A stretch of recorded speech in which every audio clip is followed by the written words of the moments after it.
Assalamualaikum warahmatullahi wabarakatuh. Waalaikumsalam warahmatullahi wabarakatuh. Selamat pagi bagi yang lain. Oke, hari ini material teknik kelas A. Kita akan membahas mengenai FE3C lagi. Di mana kita awalnya memang kalau misalnya di pertemuan sebelumnya, di pertemuan sekarang kita mengetes untuk diagram FE3C itu analisisnya bagaimana sih, bagaimana cara mengetahuinya, bagaimana tipe-tipe pertanyaannya bagaimana. Seperti itu. Nah, saya coba share screen ya.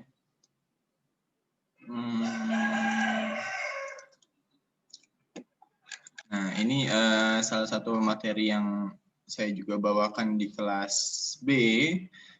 Saya ambil dari internet. Jadi kalau teman-teman mau gampangnya, tulis saja diagram FE3C .ppt, nanti dapat tentang materi penjelasan ini. Nah, di sini nggak bisa di zoom in banget. Oke. Nah, di penjelasan kali ini ada yang namanya, kita akan bahas pengertian dulu, struktur, jenis-jenis, kegunaan, sama reaksi yang terjadi dalam diagram fase. Nah, diagram fase FE3C ini penting. Kenapa? Karena FE sama FE3C itu adalah dua unsur penyusun utama dalam suatu paduan baja ataupun paduan. Yang dimana nanti material tersebut tergolong dari, bukan nanti, tapi Fe sama C itu adalah tergolong logam ferus, dan sisanya adalah non ferus. Ada yang keramik dan seterusnya. Nah, jadi pengertian diagram fase Fe3C itu adalah diagram fase Fe3C adalah diagram yang menampilkan hubungan antara temperatur di mana terjadi perubahan fasa selama proses pendinginan lambat dan pemanasan lambat dengan kandungan karbon presentasinya karbon berapa. Diagram fasa besi dan karbida besi Fe3C ini menjadi landasan untuk laku panas kebanyakan jenis baja yang kita kenal. Nah, ini adalah diagram Fe3C ya, yang saya gunakan, yang semoga teman-teman juga menggunakan ini. Jadi, di mana kalau di diagram sini, yang sebelah kiri itu adalah Fahrenheit, yang sebelah kanan itu ada derajat Celcius. Dan untuk jadi patokan selama perkuliahan dan ujian, saya menggunakan saya menyarankan untuk teman-teman menggunakan diagram gambar seperti ini, ya. Di sini coba kita sudah belajar ya, sudah lihat video kelas B sebelumnya? Sudah, Pak. Sudah ya, terima kasih. Nah, kita tes satu-satu ya dari absen pertama. Oh, ternyata absen yang ini belum diedit ya. Sebentar, saya buka dulu.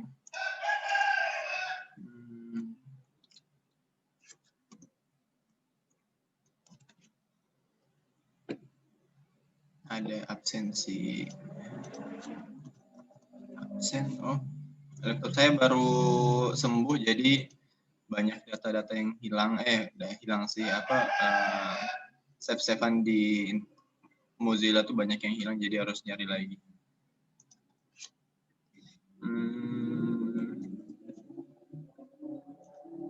Sebentar ya.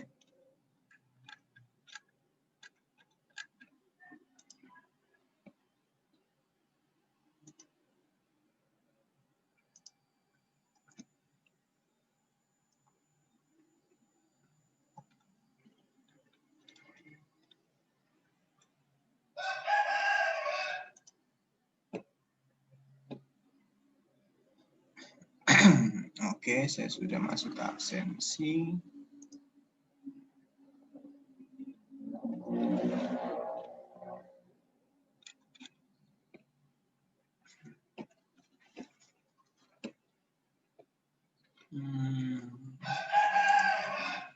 Material teknik.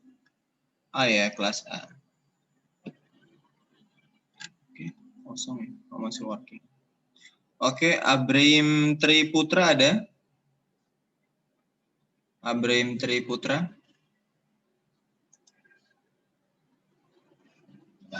Nggak ada? Halo? Halo? Nggak ada? Ahmad Irfan Cahyadi? Nggak ada juga. Ahmad Nizar? Nggak ada juga. Ini kelas A kan ya? Iya Pak, kelas A Pak. Iya Pak, kelas A. Ahmad Ridho? Ahmad Ridho? Ya Pak, Nah, Ahmad Ridho. Mana Ahmad Ridho? hadir Pak. Oke, ya. Ahmad Ridho udah belajar diagram FV3C? Sudah Pak, tapi belum terlalu ngerti Pak. Oke. Kita back to ini ya.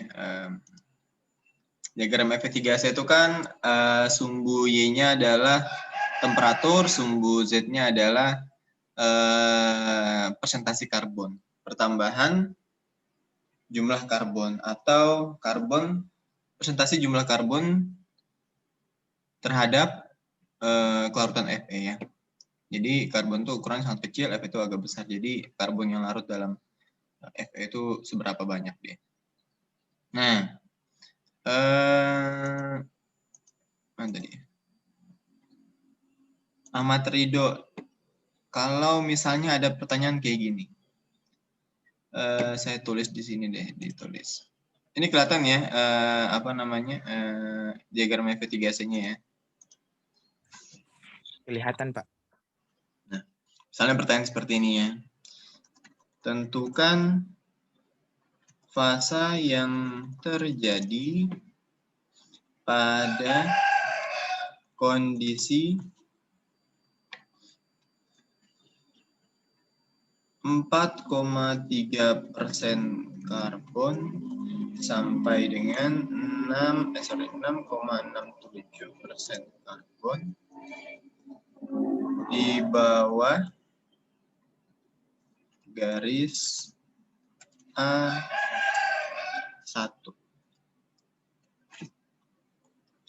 Kalau pertanyaan seperti ini jawabannya bagaimana?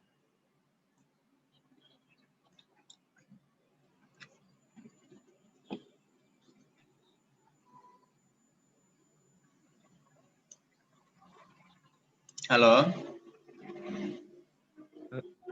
Iya Pak.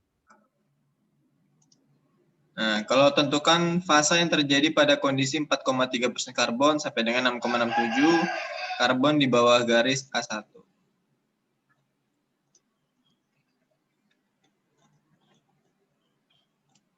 Nah, ya. Gimana dia?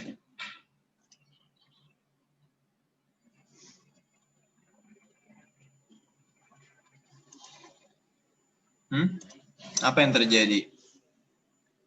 Fasa apa yang terjadi? Fasa cementit Pak. Cemented sama Perlite. Iya kak Pak. Mohon maaf Pak kalau salah Pak. gimana kamu cara analisisnya gimana? Cara mengetahuinya gimana? Itu kan nilainya berada di bawah garis A1 Pak. Ya, satu temperaturnya berapa?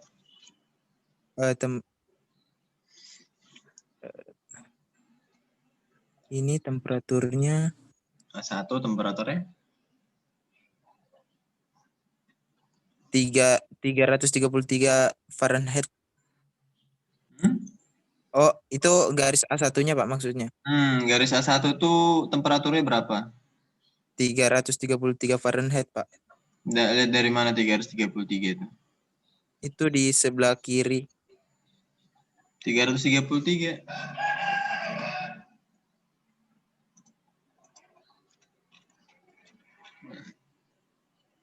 Berapa itu?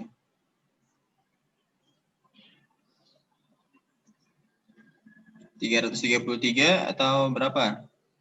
723 Celcius. Nah, 723 derajat Celcius. Oke, udah tahu ya di bawah garis A1-nya. Terus habis itu Rentang karbonnya 4,3 sampai 6,67 di mana dia? Dapat nggak? 4,3 sampai 6,67.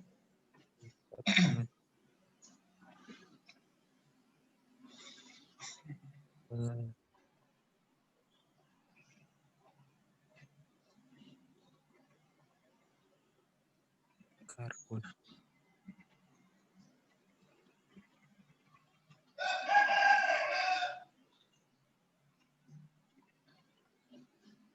Di bagian mana? Saya kasih clue ya. Saya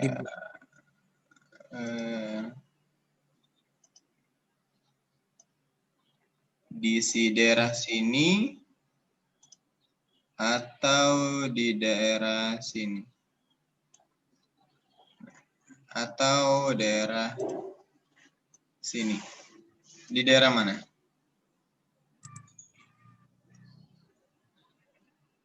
Ini kan A1 ya, saya kasih garis nih ya. Saya kasih garis A1. Warna merah. Ini kan garis A1 ya. Itu dia. Di daerah warna merah, Pak. Warna? Merah. Warna merah ya. Oh, Kiri bagus. bawah. Oke. Warna merah, betul ya.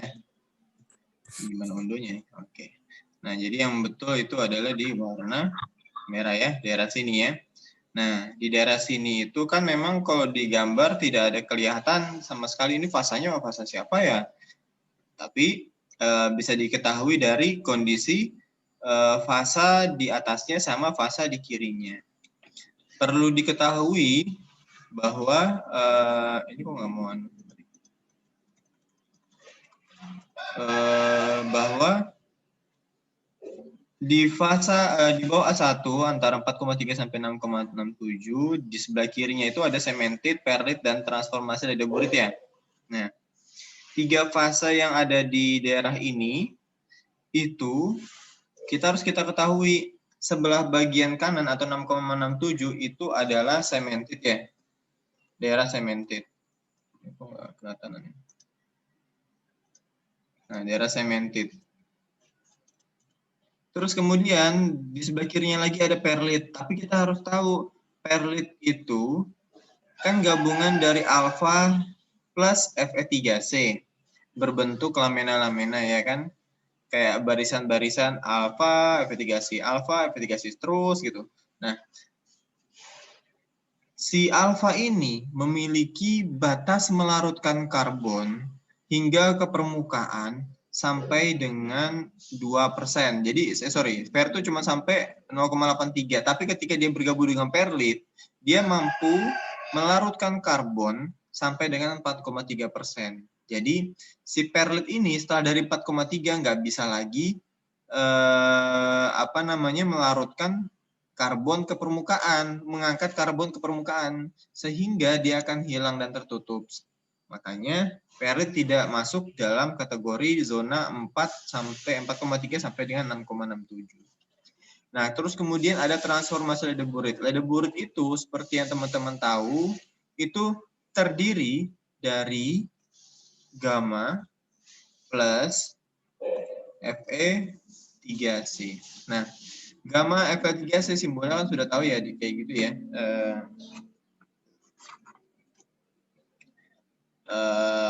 Seperti yang di austenite itu simbol gamma.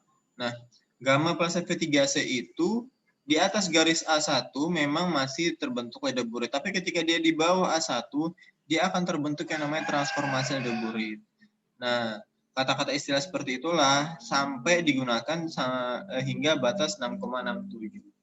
Jadi, pada kondisi 4,3 sampai 6,67 itu cuma ada 2 fasa, cemented atau Fe3C dan transformasi ledeburit. Seperti itu, ledeburit. Ledeburit ingat terdiri dari gamma dan Fe3C atau austenite dan cemented, seperti itu. Oke ya. Terus kemudian kita lanjut ke Ahmad Zulfikar Patria Wiguna. Ada nggak? Ahmad Zulfikar. Nggak ada yang sepi ya. Partisipannya 31, 30. Nggak ada ya Ahmad Zulfikar ya?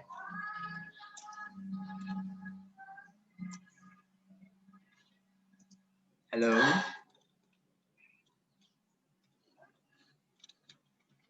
Nggak ada kayaknya. Akmal Mukadis.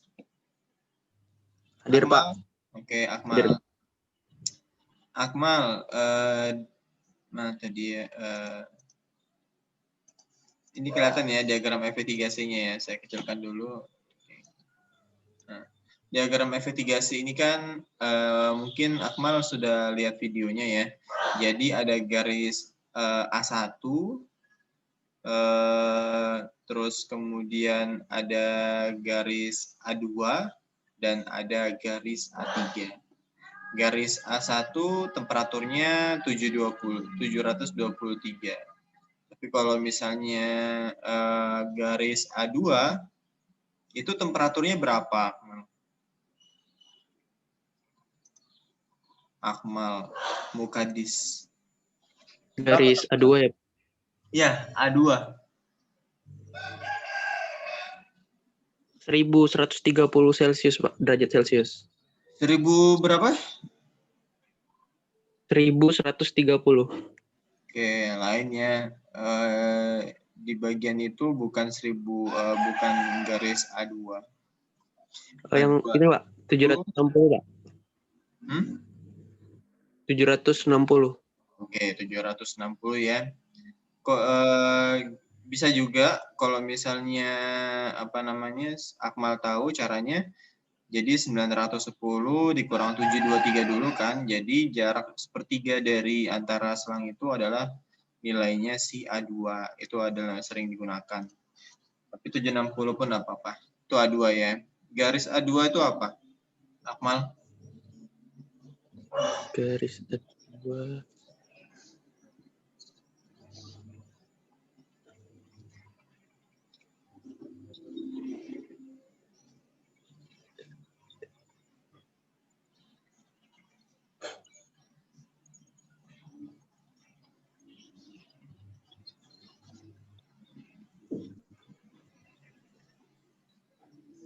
Ini saya zoom lagi deh biar lebih jelas. Ini katanya Akmal ya. Nah, ini dia. Garis A2 itu di sini. Seret, kurang tebel. Gimana cara tebelinnya? Nah, di sini A2 ya. Nah, apa definisinya A2 apa gimana, Akmal? Jadi sudah bagus yang sebelumnya deh. Garis temperatur. Kan udah tahu temperaturnya 760 ya kan. Nah, garis A2 itu definisinya bagaimana, Akmal?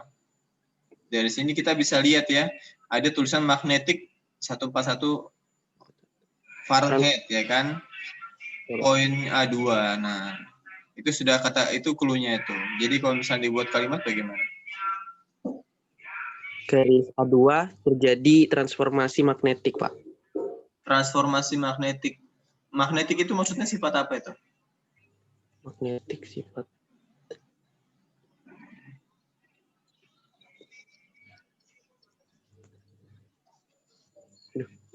Magnetik.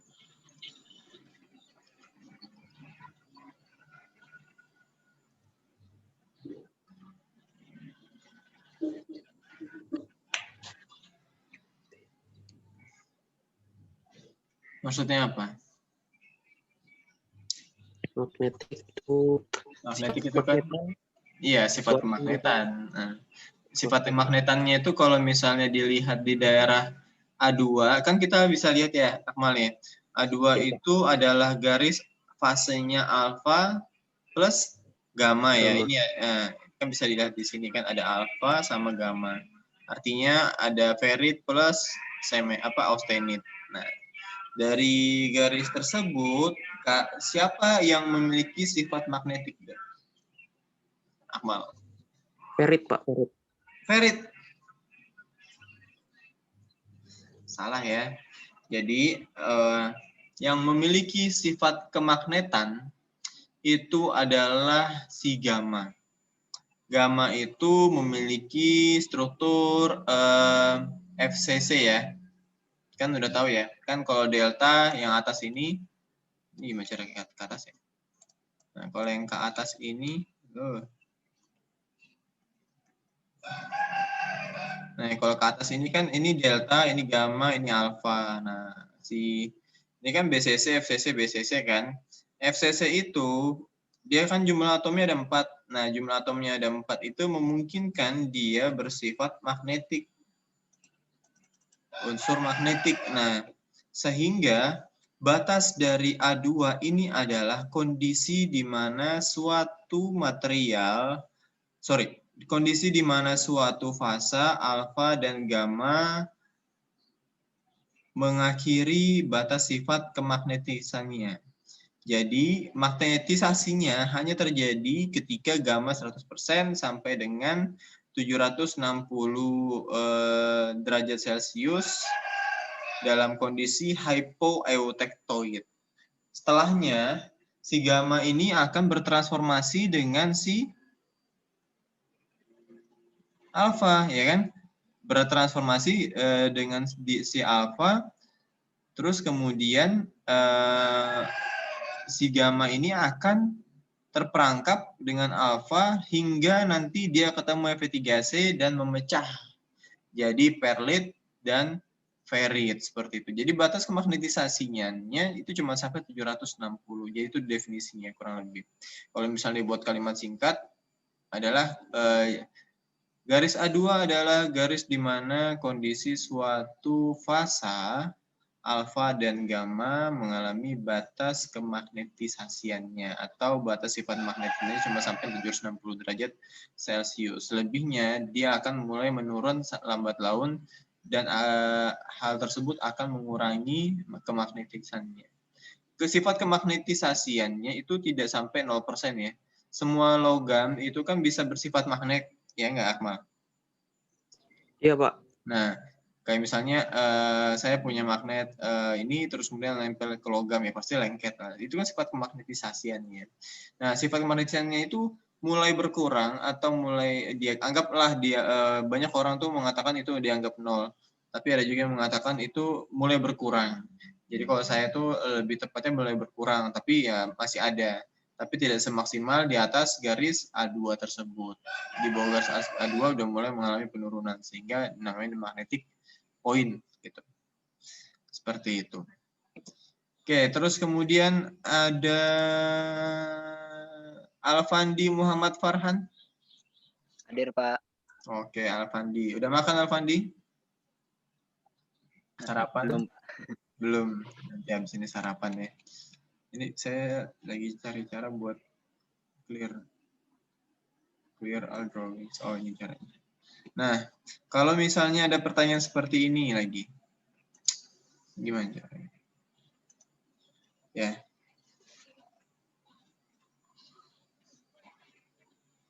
Kita fungsi-fungsi garis dulu ya. Apa yang dimaksud garis ACM? Ada diagram Fe3C. Seperti itu. Jawabannya apa, Akmal? ACM. Di mana Pak letaknya ACM? Letaknya ada di sini ya. Ini ACM. Jadi garis panjang mana drawing? Ini punyanya ACM. Nah, penjelasannya bagaimana Akmal? Akmal lagi. Tadi siapa tadi? Alfandi. Bagaimana Alfandi? Penjelasannya bagaimana? ACM.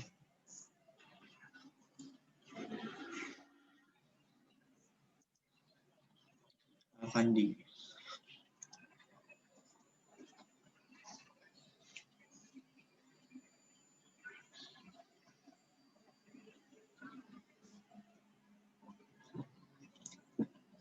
Halo?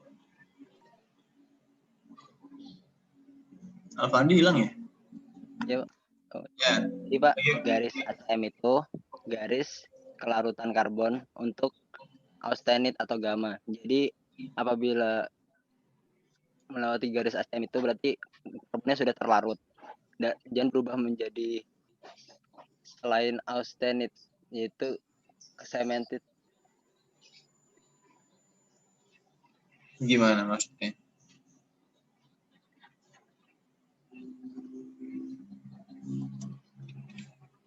Halo, kedengaran nggak suara Pak? Ya, gimana maksudnya? Jadi garis ACM itu kan garis kelarutan karbon pada besi gamma atau austenit. Jadi di situ merupakan batas di mana karbon itu berubah karbon itu batas maksimum karbonnya terlarut. Jadi dari besi austenit atau besi gamma dia berubah menjadi cemented gitu Pak.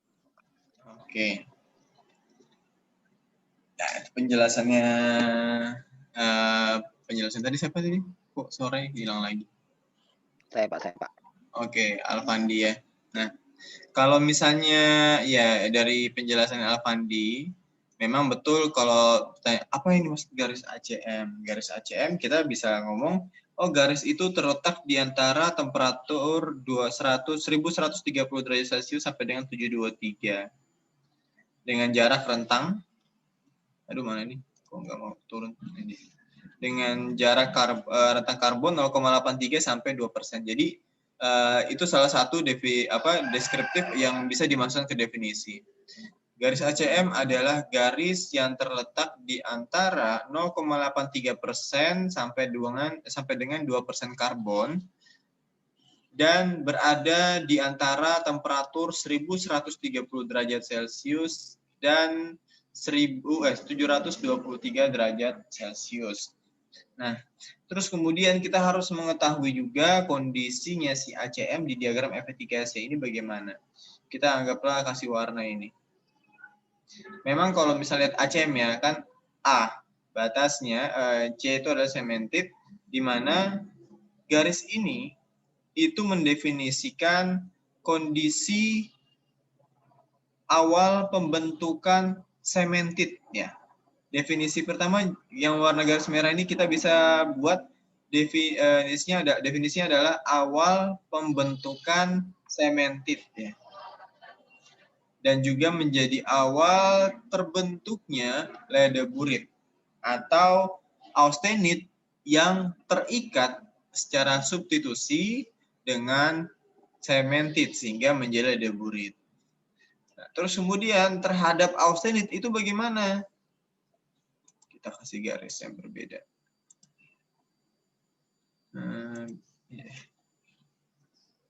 Seret. Kita kasih gini ya. Kayak dia tuh kayak seperti ada dua lapis. Tapi maksudnya dari yang biru ini, itu adalah bagaimana sih keterkaitannya dengan austenit. Ya. Batas kelarutan suatu fasa, contohlah si gamma, itu memang kalau berdasarkan titiknya, batas kelarutan gamma terhadap karbon, ingat ya, batas kelarutan gamma terhadap karbon, itu cuma sampai 2% ya. Cuma sampai 2%. 2% doang.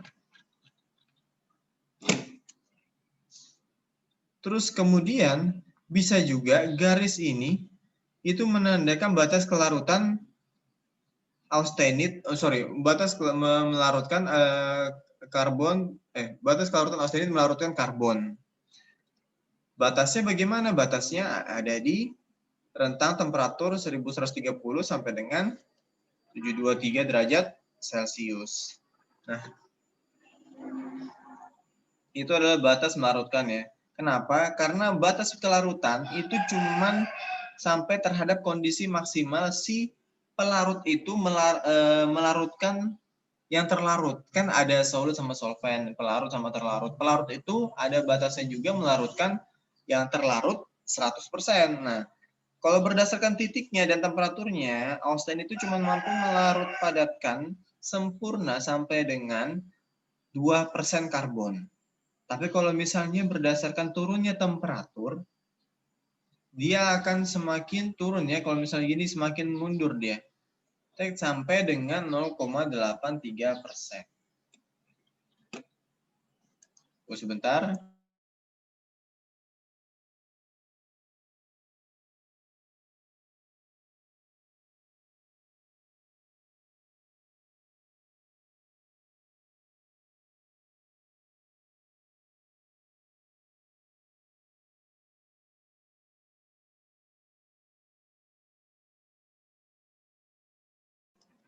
Oke, kurang lebih seperti itu ya.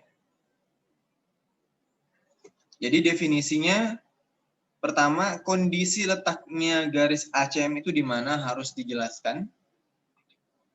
Kedua, kondisinya terhadap fasa, ya, contohnya seperti ini gamma, itu bagaimana?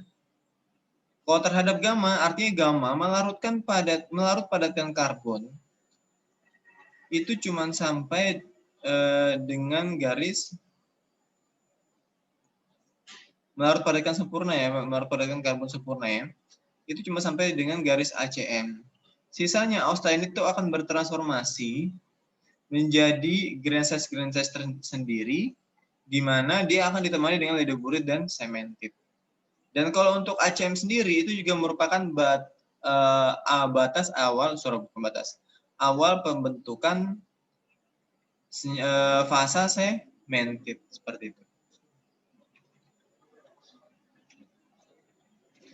Oke ya, seperti itu. Jadi dijelaskannya bukan hanya dari internet, oh penjelasan seperti ini Pak, tapi dijelaskan juga koordinasinya di mana, titik daerahnya di mana di diagram fase tersebut, dan pengaruhnya terhadap fraksi fasa yang ada di sekitar wilayah atau garis yang disebutkan seperti itu. Oke, berikutnya Andreas Anjumanik. Andreas. Andre. Hadir, Pak. Ada. Andre ada. Dre, misalnya seperti ini, Dre. Kita kasih contoh.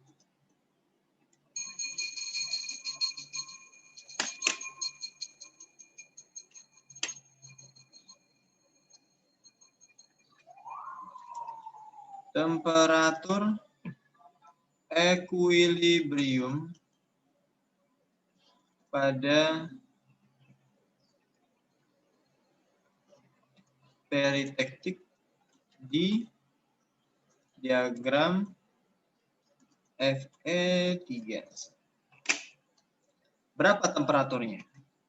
Aturan ada tulisannya berapa temperaturnya?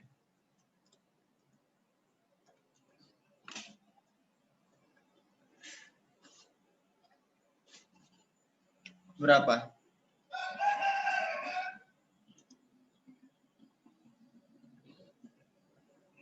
Andreas Anjumanik. Itu grafiknya bisa di Pak, dikasih besar soalnya kepotong.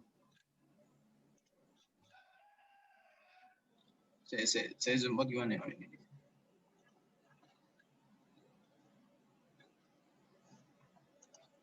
Nah, berapa temperatur pada kondisi peritektik di diagram Fe3S? Berapa temperatur, Adek?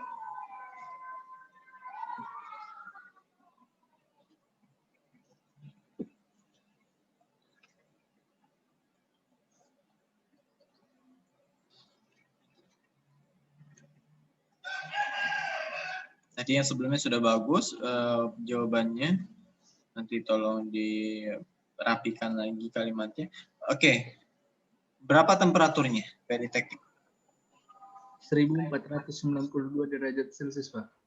Oke, 1462 ya. Kalau kita misalnya tarik garis lurus di sini.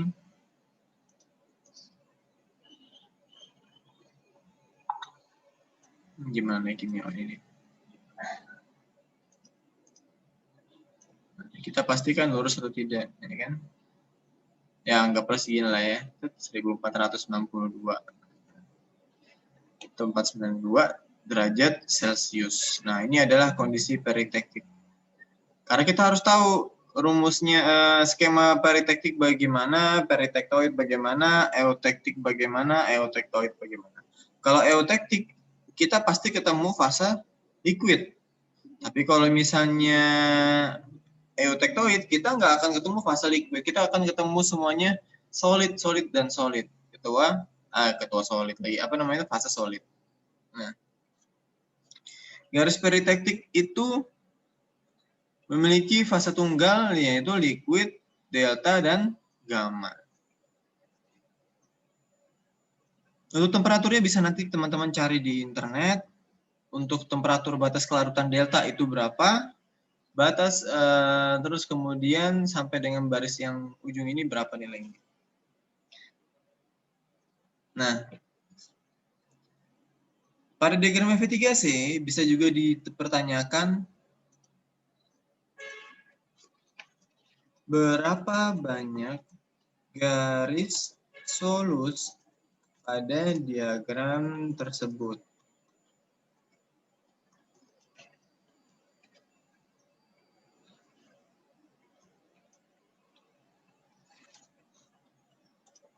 Bukan solus ya, solvus.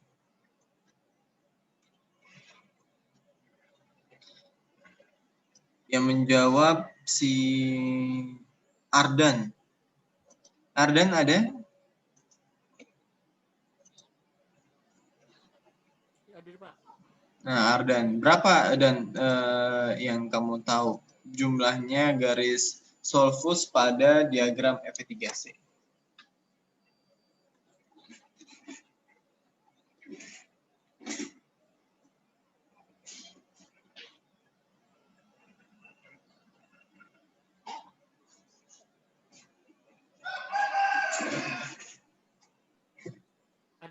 Ada 3, Pak. Oke. Di mana aja? Daerahnya di mana bisa disebutkan?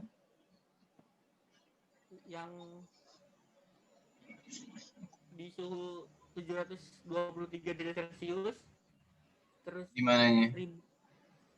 723. Terus? Iya, Pak. Di mananya? Terus Di mananya? Kan bukan hanya 723 yang harus diketahui. Temperaturnya antara berapa sampai berapa? Gimana jelasinnya? Coba kayak saya tadi gimana jelasinnya?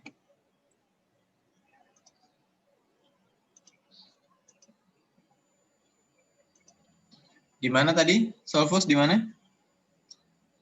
di 723, Pak. Sampai Sampai 1130. rentang karbonnya berapa? Rentang karbonnya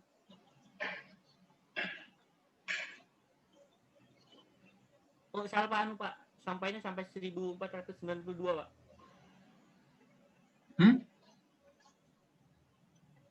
Solvus loh, solvus. Iya. Kan ada solidus, liquidus, sama solvus kan? Nah, Iya, Pak. garis solvus itu yang mana? Ada berapa ya kan? Yang mana aja? Saya gambar sesuai dengan kata-katamu. Iya harus Ada 3, jelas. Pak. Oke, ada 3. Mana aja? Yang pertama di 723. Di 723 dibayar 723-nya atau gimana ya? Kan 723-nya itu kan A1 kalau secara sumbu horizontal. Bukan solvus.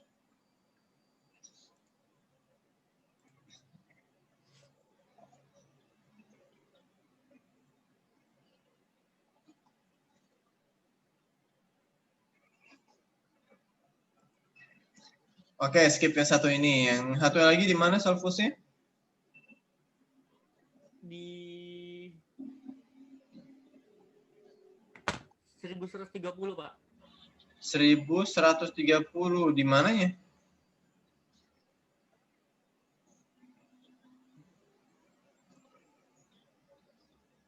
Di mana 1130? Salah ini. Di mana, Dek?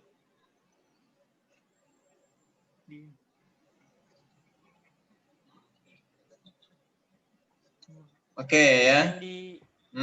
Di mana? Yang di 0,025% Kak, Pak. 0,025. Lain.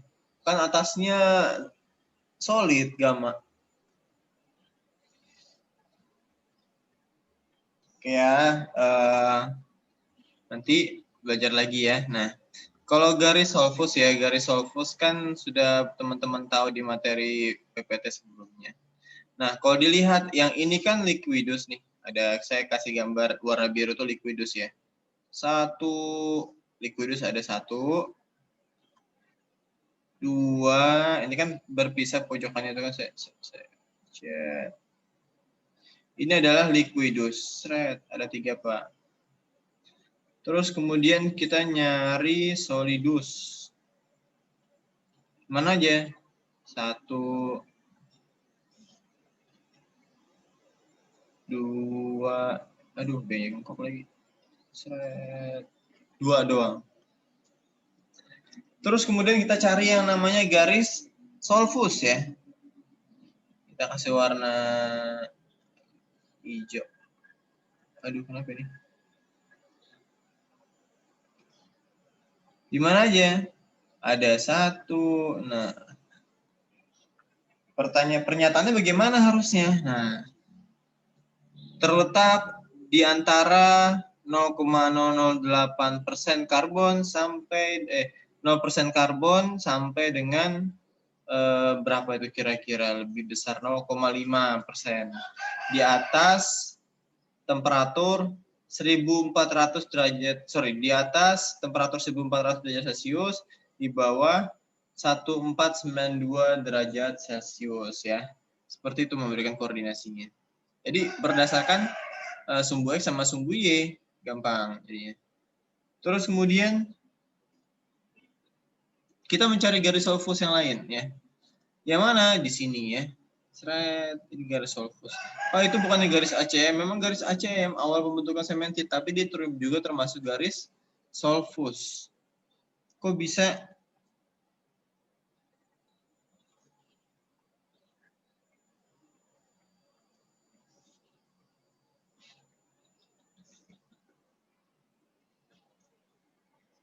Ya.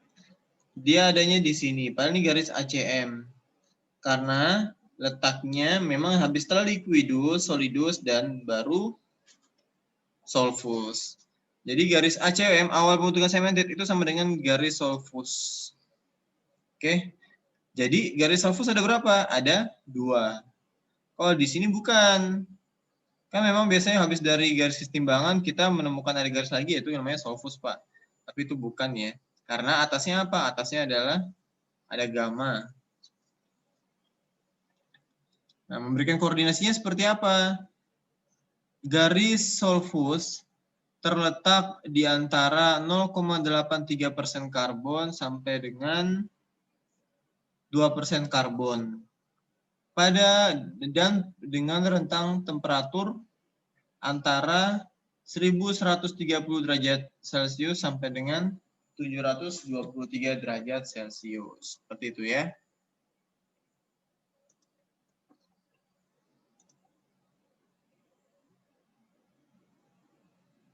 Bintara Alvaris.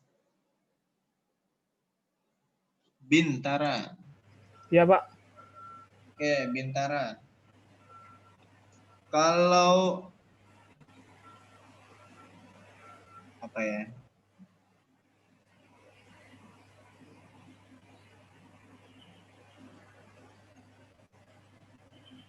Kalau pertanyaannya ada seperti ini. Titik eutektoid terletak pada titik-titik di diagram FE 3C. Nah, jawabannya apa? Titik eutektoid. Nah, diagram FE 3C di mana posisinya? Eutektoid ya. Jadi kalau misalnya garis ini, ini ada disebutkan eutektik.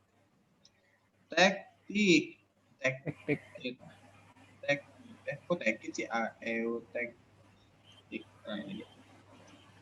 Loh. Aduh, enggak anu.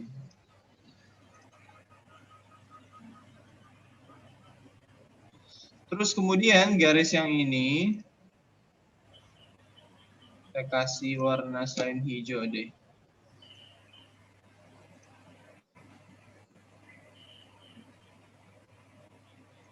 Nah, ini eutektik, yang ini yang bawahnya adalah apa? Tektoid. Eutektoid. Nah, kalau misalnya ditanyakan titiknya, di mana titiknya?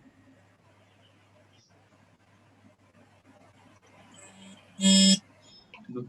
Oh, kalau digambar dimerengin.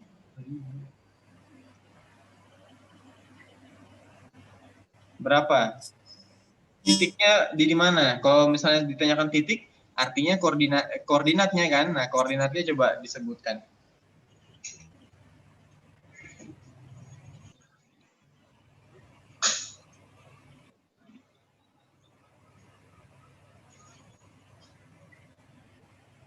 Di suhu berapa itu ya? Temperatur berapa? 0, temperatur 723 derajat Celcius, Pak. Oke, betul. Terus habis itu presentasi Di karbonnya? presentasi karbonnya 0,83, Pak. Oke, si pintar. Ya, bagus ya. Nice ya.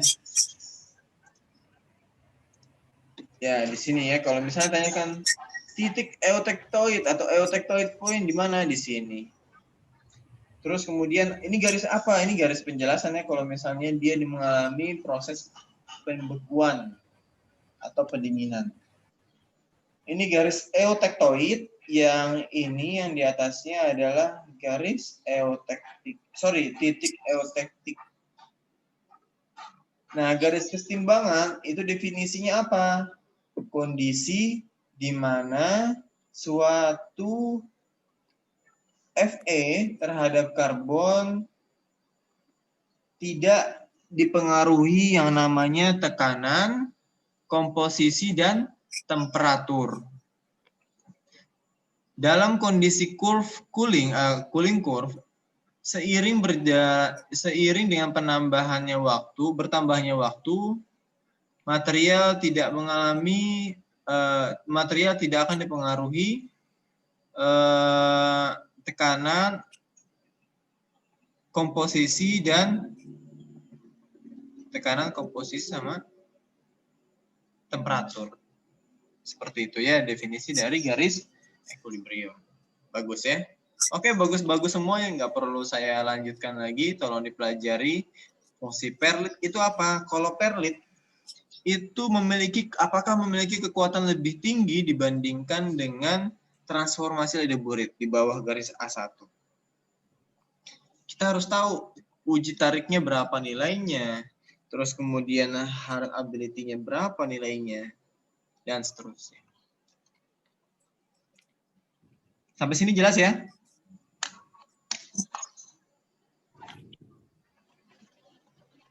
Jelas, Pak. Oke. Berarti teman-teman harus paham batas kelarutan perlit itu sampai mana sih, Pak? Batas kelarutan perlit cuma sampai 2%. 4,3%. Tapi kalau batas kelarutan ferrit, saya hapus dulu deh. Gimana caranya? Nah, kalau batas kelarutan ferrit itu cuma sampai 0,83%.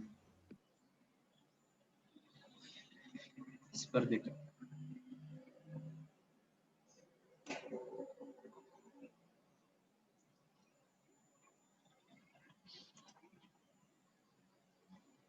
Tadi siapa tuh? Alfandi atau Andreas? Bintara ya tadi ya? Iya, Pak. Oke. Bintara udah ya. Karel Ferdinand Hakim. Iya, Pak. Nah. Kita lanjutkan.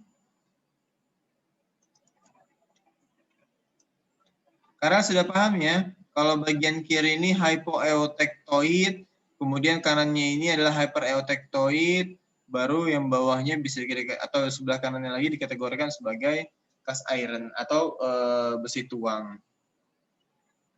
Ya. Nah, oke. Agak mengerti, Pak. Nanti tolong pelajari lagi. Terus ingat, kalau misalnya mana tadi, siapa tadi namanya? Karel. Apa yang dimaksud primary austenite nih? Primary austenite mana ya? Saya kasih gambar lagi di sini. Sebelum saya lanjut PPT-nya. Apa yang dimaksud primary austenite? Nah, kemarin kan udah tahu ya primary alpha, primary beta. Nah, primary austenite ini bagaimana maksudnya?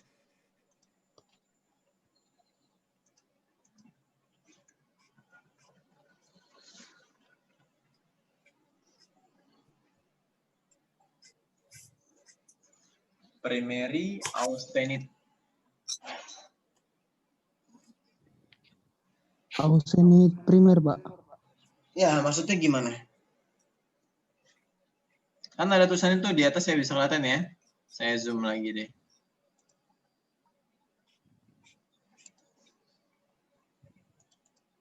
Nah, ada namanya primary austenite begins to solidify. Nah, primary itu maksudnya apa?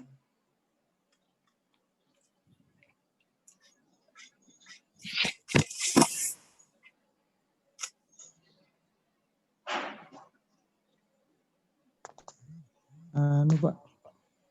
Fase dari liquid ke solid. Tapi lebih banyak liquid, Kak. Kalau nggak salah. Jadi gini, kalau artinya primary austenite, austenite tersebut berbentuk grain size ya, masih berupa grain size bulat besar. Gambarnya bagaimana ya? Sebentar.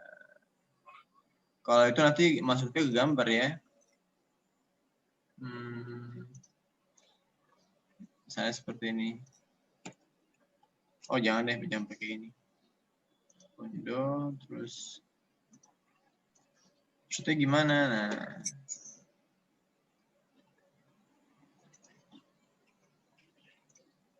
maksudnya adalah seperti ini. Mana pulpen? Awalnya kan di sini kan ada liquid sama gamma ya. Primerinya si austenite itu berbentuk butiran yang sangat besar dan belum menumpuk atau menyatu sehingga pelarutnya tidak muncul di skematik analisis material, analisis struktur mikro. Nah, di sini ini masih punyanya si gamma, ini masih punyanya ketebalan. Ini masih punyanya si gamma, masih punyanya gamma. Nah, di luarnya apa? Liquid, liquid, liquid, liquid.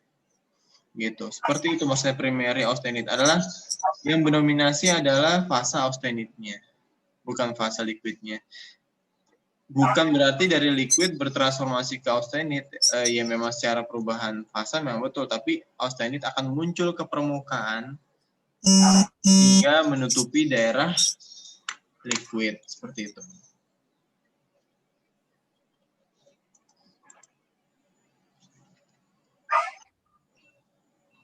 Oke, kita lanjut ya. Nah, ini struktur dan diagram fasa Fe3C. Ferrit adalah suatu komposisi logam yang mempunyai batas maksimum kelarutan karbon 0,025% pada temperatur 723, struktur kristal BCC, dan pada temperatur kamar mempunyai batas kelarutan karbon 0,08% karbon. Ingat, maksudnya di sini adalah temperatur kamar mempunyai batas kelarutan itu adanya di sini. Nah, batas kelarutannya itu ada di sini.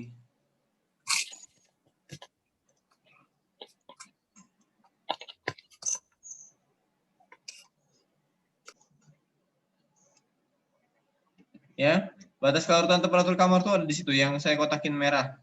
Itu ada nilainya 0,08. Jadi bagian ujungnya yang di sini itu tidak menyentuh 100% ke 0, tapi sedikit terkeluar dan diketahui batas kelarutannya adalah 0,008.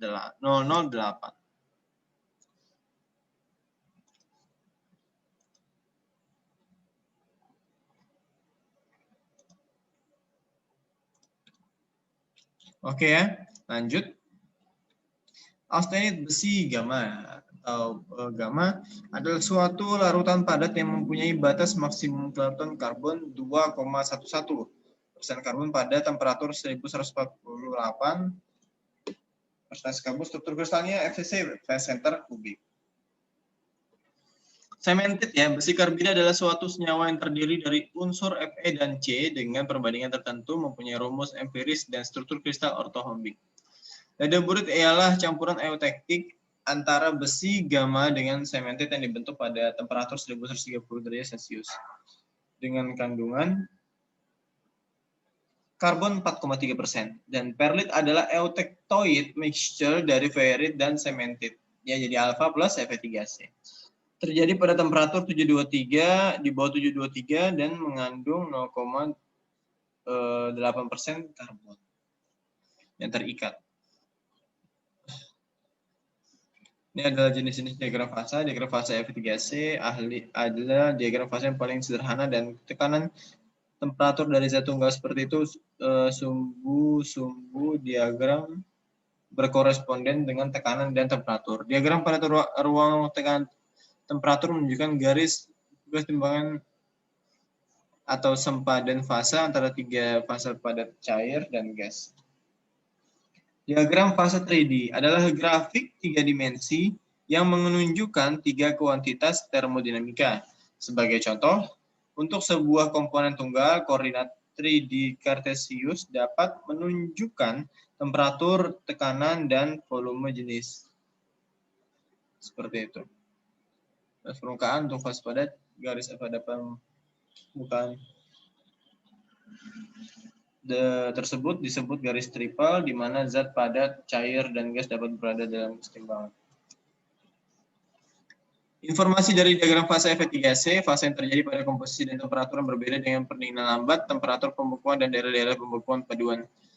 Fc bila dilakukan pendinginan lambat, temperatur cair dari masing-masing paduan,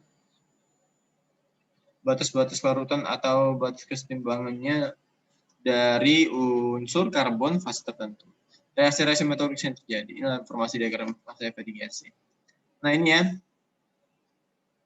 Kalau A3 itu apa? Upper critical temperature namanya. Temperatur perubahan alotropi. Tapi kalau misalnya lower critical temperature, temperatur reaksi eutektoid. Ya, itu A1. Kalau solvos lain ACM menunjukkan batas kelarutan karbon dalam austenit. Seperti itu. Nah, dia makanya disebut solvos ya. Solvos lain atau garis solvos ACM. Sedangkan nama lain dari A3 dan A1 lower critical sama upper critical.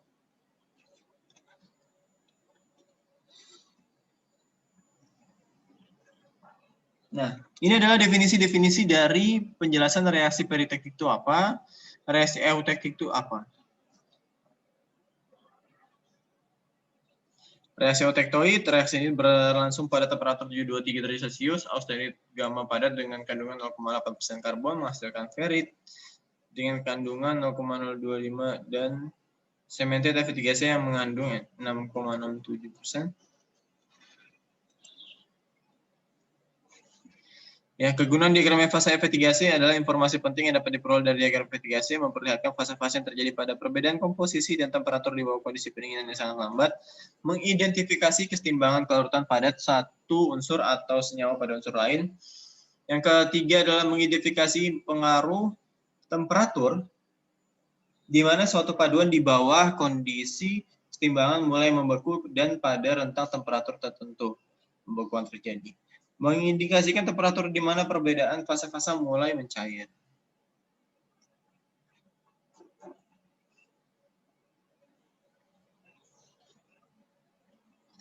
Oke ya, ini ya. Selesai. Itu adalah Fe3C. Sampai sini ada yang tanyakan? Sebelum saya lanjutkan? Izin bertanya, Pak. Yang di diagram itu, Pak, itu kan ada tulisannya A1, 2, 3. Itu maksudnya apa, Pak? Yang di diagram fasanya itu. Yang di austenit to Ah, perlit. ini dia, austenit to perlit. Nah, maksudnya dari A1 dan A2, A3. A1 kan garis 723, A2 tuh ada di sini. Jadi dari semua fasa yang ada, dari semua garis yang ada di mana tuh namanya di atas 723 itu akan mengalami perubahan dari austenit menjadi perlit. Semua austenit itu akan tergabung tersubstitusi, kan ada interstisi sama substitusi. Nah, kalau austenit menjadi perlit itu namanya substitusi. Nah, substitusi tersebut adalah dari garis-garis yang di atasnya. Kan garis di atasnya itu kan ada A2, A2 itu ada austenitnya kan. Nah, nanti austenitnya yang di A2 itu akan berubah menjadi perlit sepenuhnya. Sama seperti di A3. A3 itu kan high critical temperature juga, alotropi. Nah, kondisi di mana suatu material akan tidak dapat dipengaruhi oleh alfa sampai dia melewati A2. Seperti itu. Sulit untuk dipengaruhi oleh A2. Jadi si gamma dan alfa ini belum bisa menyatu padukan. Belum bisa menyatu padukan sehingga si gamma ini nanti akan berubah menjadi perlit ketika sampai melewati temperatur 723 atau A1. Itu maksudnya dari A2, A3. Jadi semua austenit yang ada di garis A2 dan A3 itu akan berubah menjadi perlit. Pak, tapi kan perlit alfa plus Fe3C. How, Pak? Nah, si austenitnya ini kan sudah nggak mampu lagi melarutkan karbon, sudah nggak bisa join juga dengan alfa, sehingga si feritnya ini nanti akan menutupi si austenit yang di bagian permukaan kayak nimpuk gitu. Kan kalau misalnya pembekuan itu kan dari inti dalam ke luar kan. Nah, sama seperti itu. Jadi austenit itu cuma sampai tengah, nanti diisi sama si ferit di atasnya sama si Fe3C. Akan jadi perlit dia. Itu ya. Terjawab nggak? Terjawab, Pak. Sama Oke. yang A0 ini, yang di bawah, Pak. Yang A0 itu. A0. Nah, A0 ini adalah kondisi temperatur ruang ya, di bawah temperatur ruang, di mana beberapa orang menyarankan kalau misalnya di daerah tersebut itu magnetic change of Fe3C. Jadi Fe3C akan bersifat magnetik ketika pada temperatur 410 dan hanya mendapatkan fasa alfa sama alfa plus Fe3C di temperatur tersebut. Bapak, tapi kan di bawahnya ada harusnya ada semetid sama ledeburit. Nah, jadi alfa plus Fe3C. Nah, ini kan ada nih tulisan ini alfa plus Fe3C, kelihatan nggak? Kelihatan, Pak. Nah, alfa plus Fe3C saya kotakin ya. Nah, artinya di sini terhadap garis A0 itu masih berlaku. Anggapannya seperti ini. Pada temperatur 410 tersebut, 210 tersebut, 210 derajat Celcius, alfa dan Fe3C menjadi menjadi fasa major untuk material tersebut. Jadi intinya tuh nanti akan terbentuk lebih banyak lebih alfa dan Fe3C pada kondisi ini. Jadi dari panjang A0 itu panjang dari 0,0 berapa ini sampai dengan 6,67. Seperti itu ya. Jadi di atas 210 apa yang terjadi Pak ya? Kalau di atas 210 rentang 2% sampai 4,3% karbon, si alfa nggak akan muncul. Alfa akan muncul ketika temperatur mulai turun sampai di bawah 200 atau mendekati 200. Seperti itu. Ada definisinya di mana ya, di buku Wahid Suherman. Masa lagi nggak bawa?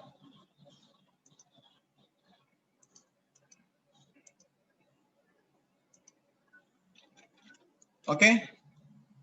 Oh, ini lain, mata kuliah lain.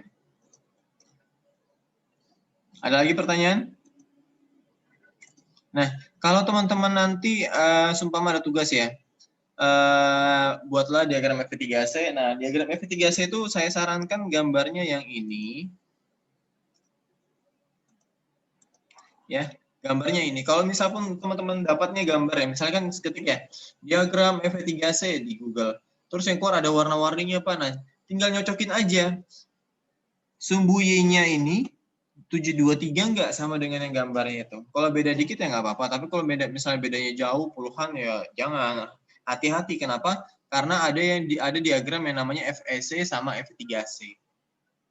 Bedanya apa? Kalau bisa dilihat di YouTube ya. Kalau FV3C dia akan condong kanan atas. Jadi kotaknya ini kan kalian teman-teman bisa lihat ya batas larutannya pada temperatur ruang alfa itu 0,08. Nanti di diagram FEC itu nggak muncul. Karena dia start dari temperatur 200-an. Kalau nggak 200-an ya 300-an, saya lupa itu. Seperti itu. Oke, nanti tolong banyak belajar dan juga jangan lupa ini yang di slide yang pernah saya kasihkan tentang bagaimana skematiknya, jelaskan cooling curve-nya, itu tolong dibuat skematik struktur mikronya ya. Jangan lupa, nanti kalau lupa ya kurang nilainya. Siap, Pak. Oke. Ada pertanyaan lagi? Nanti kita kuis ya minggu depan ya, kelas B juga setuju minggu depan. Tapi akan saya berikan rentang waktu. Ini kan teman-teman harusnya kalau mengikuti absensi yang saya dapatkan dari Tendik itu kan ada jumlahnya 39 mahasiswa, kalau tambah saya 40. Artinya di sini masih kurang 7 orang lagi yang belum hadir. Nah, saya nggak tahu nih 7 orang yang lain ini masalahnya apa. Apakah terkendala jaringan, ataukah terkendala paket data, ataukah terkendala laptopnya hang atau segala macam seperti yang terjadi pada saya minggu lalu. Nah, alhasil kan saya nggak bisa buat kalau ujian itu dalam 1 hari, ya kan? Dalam 1 hari cuma 3 jam atau 2 jam. Jadi saya buat rentang waktu. Jadi nanti kalau misalnya saya udah bisa buat kuis di Moodle, nanti saya akan infokan. Ini bisa dikerjakan, dikumpulkan hari ini. Nah, seperti itu. Jadi langsung tolong dikerjakan, dikumpulkan sesuai dengan jadwalnya. Oke? Baik, Pak. Terkait yang masalah adalah kendala-kendala, tolong dicari solusinya ya. Kan saya nggak bisa memberikan solusi yang tepat karena saya nggak bisa tahu teman-teman problemnya bagaimana. Kalau saya kemarin karena laptop saya rusak, harddisknya error ya, pasti teman-teman pernah ada yang ngalamin kayak misalnya harddisknya itu di recovery bisa di pertama tapi di kedua kalinya nggak bisa. Nah, itu yang terjadi pada saya. Akhirnya laptop ya nggak bisa dipakai selama hampir 2 minggu. Saya pinjam punya orang tua saya untuk jadi ngajar meskipun dengan error di keyboardnya. Pak Andreas, Pak. Iya. Untuk absensi hari ini kayaknya ada salah tanggal, Pak. Jadi kita nggak apa-apa, nggak masalah. Kalau absensi saya anggap semuanya masuk aja sama seperti jadi absennya kalau bisa saya share ya. Mana share screen? Share screen. Nah, teman-teman lihat absen. Ini kan apa yang saya buat kemarin kan sudah saya buat kan absensinya ternyata hilang. Jadi absensinya kembali yang ke awal. Terus kemudian dari teknik disediain absensi kayak gini online. Nggak apa-apa. Ini Abraham Triputra. Ada orang ya Abraham? Abraham? Nggak ada. Abraham nggak ada ya? Nggak ada. Nggak apa-apa, kalau absensi nggak masalah, nggak terlalu masalah. Yang saya permasalahkan nanti adalah nilai UAS, kuis, sama UTS. Iya. UAS, kuis, UTS, sama tugas, tugas individu yang atau tugas praktikum yang saya jadikan tugas individu. Jadi mungkin sudah dengar dari kelas B ya. Untuk praktikumnya, karena ini masa pandemi, minggu depan tolong teman-teman ingatkan saya. Kenapa ini? Assalamualaikum Pak, mohon maaf mengganggu waktunya. Saya Ahmad Nizar. Mohon maaf Pak, kurang perhatikan garis bagi karena saya ada manef terakhir lomba KBMI. Ya, nggak apa-apa. Nanti aja. Nanti kan saya upload ini di YouTube, nanti bisa ditonton. Jadi nanti teman-teman ini kan harusnya secara offline ada praktikum material teknik 1. Praktikumnya apa? Uji tarik, hardness, sama impact. Nah, tiga praktikum ini digantikan dengan membuat video YouTube terkait resume atau penjelasan tentang uji tarik, impact, sama hardness. Bagaimana contohnya Pak? Ya nanti bisa lihat di video uploadan pertama saya buat resumenya bagaimana. Jadi nanti harus ada gambar orangnya di sampingnya, di samping video, terus kemudian kalian bisa langsung menjelaskan PPT atau sistemnya gini. Kan bisa tuh kalian pakai Zoom, terus kemudian kalian record sendiri, kalian jelaskan bagaimana ini. Nah, itu beres. Dan diupload di YouTube sampai dengan, jadi ada 3 video kalian buat ya, tentang hardness, tentang impact, tentang uji tarik. Dan harus ada contoh soalnya. Ya, dan harus ada contoh soalnya. Contoh soal maksudnya gimana Pak? Nanti dapat pick-nya ini, terus kemudian analisisnya bagaimana. Oke, teman-teman ya. Minggu depan saya jelasin mengenai 3 praktikum tersebut, baru nanti kalian mulai bisa buat video. Waktu tenggangnya sampai dengan UAS. Ya. Sebelum UAS harus sudah selesai semua dan dimasukkan. Jadi salah satu koordinator kelas A itu nanti membuat spreadsheet seperti ini ya. Kayak Google Doc, Excel, nanti nama-namanya ditaruh linknya, link YouTube-nya. Nanti saya bisa cek, oh ini sudah ini belum. Gitu. Ada pertanyaan?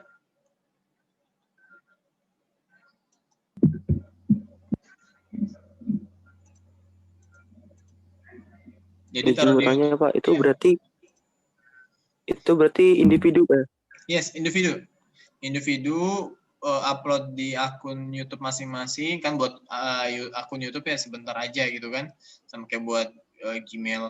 Terus habis itu ada 3 video ya tentang uji tarik, uji hardness, sama uji impact. Dan masing-masing dari 3 praktikum ini itu harus ada contoh soalnya. Oke. Bagaimana cara mengerjakannya, diketahui ditanya dijawab. Bukan pilgan ya. Contohnya misalnya esai. Ya, kenapa? Kita nggak bisa praktikum di akhir semester kan Pak? Nggak bisa praktikum offline gitu? Iya Pak. Nggak bisa. Jadi kenapa nggak bisa? Ternyata ada teman-teman ini kan kita semester ini sampai dengan Desember kan November ya. Ini pertemuan kelima ya. Coba saya hitung tanggal 5, 6, 7, 8, 9, 10, 11, 12, 13, 14, 15, 16.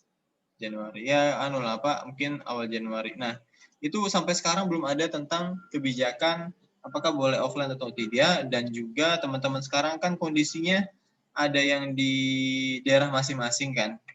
Ada yang bahkan masih di Jawa, kalau nggak salah di angkatan kalian, saya lupa tadi. Saya lupa dari kelas B itu. Nah, hal tersebutlah yang membuat mata kuliah ini yang seharusnya praktikumnya offline ditiadakan. Hal itu juga saya ambil keputusan berdasarkan dari keputusan teknik material. Jadi mereka juga nggak bisa offline. Jadi harus jadi buatnya online. Nah, online-nya gimana? Bukan hanya dosen yang mengajarkan, nanti praktikumnya begini. Nanti kan minggu depan nanti tolong teman-teman ingatin ya. Pak, tolong jelasin dulu Pak uji hardness, impact, sama tensile. Nah, setelah saya jelasin, barulah teman-teman membuat videonya dan juga contoh soalnya di channel YouTube masing-masing. Ya. 1 praktikum, 1 video. Durasinya nanti akan saya jelaskan, tapi jangan lama-lama, jangan lebih dari 10 menit ataupun 8 menit ya, 8 menit kurang, oke lah, atau Biasanya saya dulu 5 menit, 6 menit cukup lah untuk membuat resume. Oke, Andreas gimana? Baik, Pak. Ya, karena kalau misalnya kita maksain ya, buat teman-teman datang ke ITK buat offline, itu pasti untuk kondisi saat ini pasti kena peringatan. Khususnya saya, jadi teman-teman nggak kena peringatan duluan, jadi saya duluan kena. Kenapa ini kok rame-rame di lab ini? Bahkan yang di laboratorium sekarang aja itu harus izin surat dulu dan yang ngerjakan cuman mahasiswa tugas akhir. Jadi nggak ada praktikum sama sekali belas di TK untuk sampai dengan saat ini. Sampai pandemi berakhir, vaksin semuanya baru mungkin ya boleh ke kampus. Nanti kalau sudah teman-teman udah nyampe, insya Allah gedung baru udah jadi. Ya kan belum lihat lagi kan gedung yang baru kan, gedung yang laboratorium pusat ITK nanti gedenya lebih gede daripada gedung A, B, C, D. Ya, A, B, C, E, F, G. Lebih gede. Insya Allah segeralah. Jadi ya online nanti, nggak apa-apa ya. Buat videonya yang bagus lah ya, jangan kan waktunya panjang tuh sekitar sebulan lebih buat videonya. Jadi jangan yang biasa-biasa aja, yang luar biasa gimana sih? Kan anaknya zaman sekarang editingnya mantap tuh. Saya juga kalau misalnya buat video latsar kemarin 1 hari selesai gitu. Cuman modalnya ya kayak gitu, film orang. Oke. Tolong teman-teman yang lain nanti yang nggak hadir hari ini tolong diberitahu. Dan yang nanti bisa lihat di YouTube bagaimana proses pengajaran hari ini. Lanjut kita ke bagian ternary ya, ternary. Mana ya?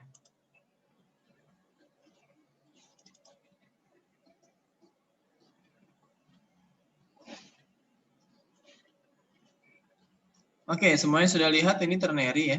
Saya stop screen dulu, saya share screen-nya biar fokus. Oke, sudah terlihat?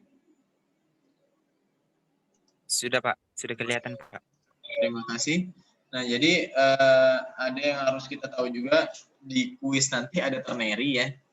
Jadi tolong kerjakan dengan baik dan benar. Makanya saya kasih rentang waktu biar teman-teman bisa belajar dan bisa mengerjakannya dicicil atau secara langsung bisa dilakukan atau Sabtu Minggu bisa dilakukan. Jadi ternary ini adalah sistem keseimbangan yang melibatkan 3 komponen untuk menyatakan komposisi sistem. Biasanya hanya dinyatakan 2 komponennya saja. Contohnya komposisi besi kromium nikel, alloy hanya dinyatakan dengan 18% karbon, 8% Ni, dan komposisi besinya tidak perlu disebutkan 74% ya. Ini variabel eksternal yang mempengaruhi diagram ternary adalah temperatur, tekanan, sama komposisi X dan komposisi Y. Untuk membangun sistem diagram ternary, keempat variabel akan membentuk ruang 4 dimensi. Nah, gimana sih cara buat ternary diagram ya? Nanti ada dijelaskan nanti. Semoga di sini ada. Nah, sebentar. Oke, ternyata ada. Kita kembali lagi ke tempat tadi.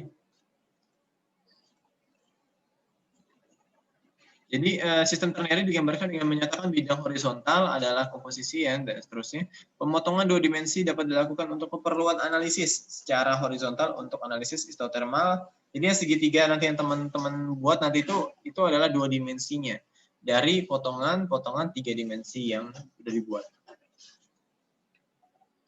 Ini contohnya adalah liquidus, solidus, liquid plus alpha dan seterusnya. Ini adalah gips triangle segitiga gips. Karena sistem ternary unik, maka diperlukan satu metode tertentu untuk menyatakan komposisi fasa pada suatu titik dalam diagram gips triangle. Titik pusat sudut pada segitiga ABC menyatakan komponen murni. Komposisi biner dinyatakan sepanjang sisi AB, AC, dan BC. Titik P merupakan sistem alloy terner. Panjang A menyatakan presentasi A dalam P, panjang B menyatakan presentasi B, dan panjang C menyatakan presentasi komponen C. Nah, terus kemudian dibuat seperti ini segitiga kecil. Nah, gips triangle panjang total untuk masing-masing sisi adalah 100% ya. Pastikan A ke B 100%, A ke C 100%, B ke C 100%. Sehingga sebagai alat bantu analisis dapat dibuat garis bantu paralel dan sisi biner sehingga terbentuk satuan segitiga kecil-kecil yang equilateral. Nah, dari misalnya saya kasih titik dengan koordinat tertentu, nanti teman-teman harus bisa buat dan tentukan titiknya. Misalnya di titik 5 ini. Nah, di titik 5 ini kita harus tahu dia 20% B, ya kan? 20% B dapat dari mana? Dari sini dia bergeraknya. Kan dia dari sini ya. 20% B, buktinya gimana? Ini 0, lompat ke sini 1, lompat ke sini 2, ya kan? Dia kan ada di garis ini. Nah, itu adalah 20% B. 10% C. Artinya apa? C-nya di sini.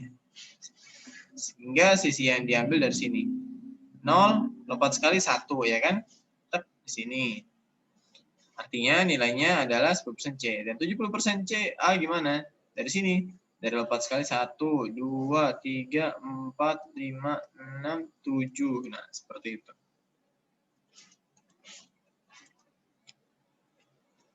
Oke, itu adalah titik koordinat dan tentukan x-nya itu nanti bisa diberitahu di soal nanti. Gimana baliknya? Ini deh. Ini terus kemudian ada komposisi 6, di mana ya komposisi 6, 40% B, jadi B-nya dari sini 1, 2, 3. Dilompat sini 1, 2, 3, 4, ya kan? Di garisnya kan di sini. Terus kemudian itu B. Yang A, ya misalnya yang A ya cari ya. A-nya itu adalah dilihat 1, 2, 3, 4, 5, 6. 60% A, betul ya? 60% B betul.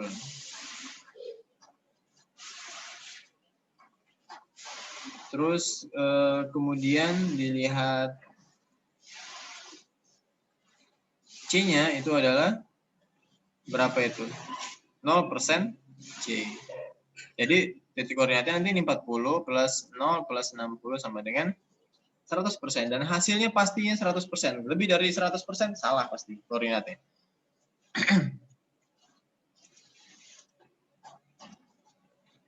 Sama seperti ini ya.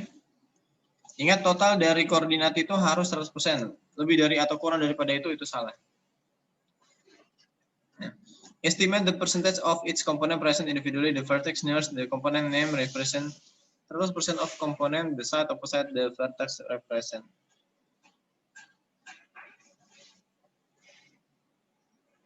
Nah, ini adalah contoh dari penentuan misal titik L, titik P, dan titik S.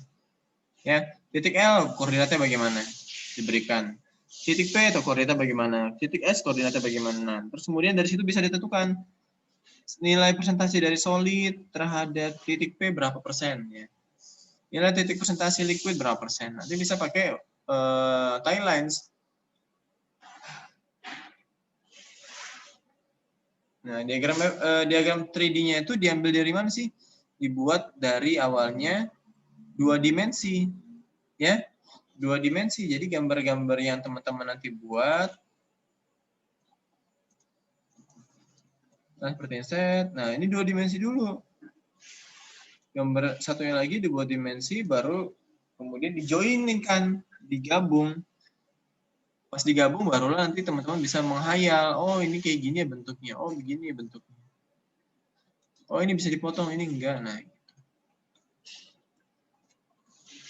ini adalah contoh perhitungannya. Nah, simple example ternary system di mana liquid plus alpha plus beta, liquid plus beta, liquid dan seterusnya.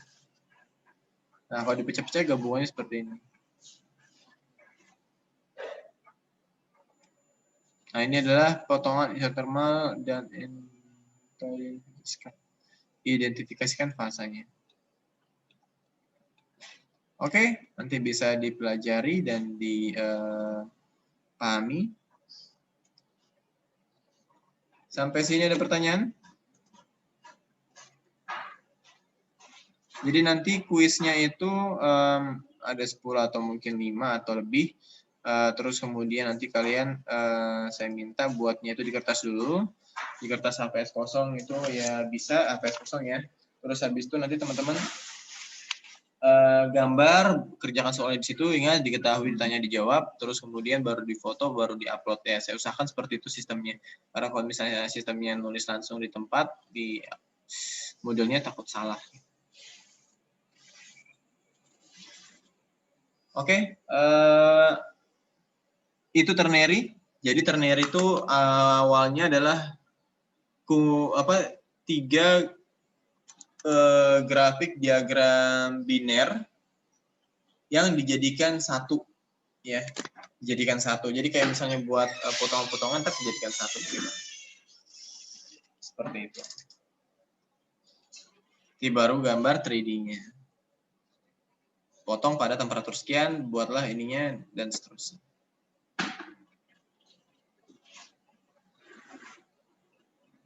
Misalnya ya, kayak saya kasih contoh deh. Soalnya susah kalau gambar 3D-nya di sini.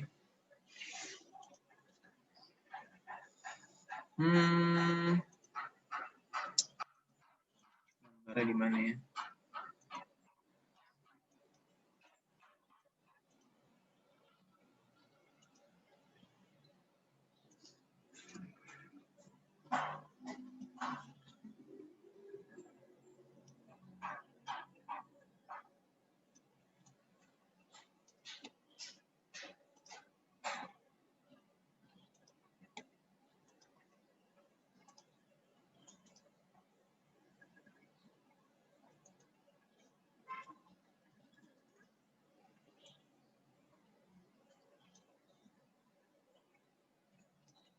Oke, saya buat dulu ya sambil saya share screen biar enggak.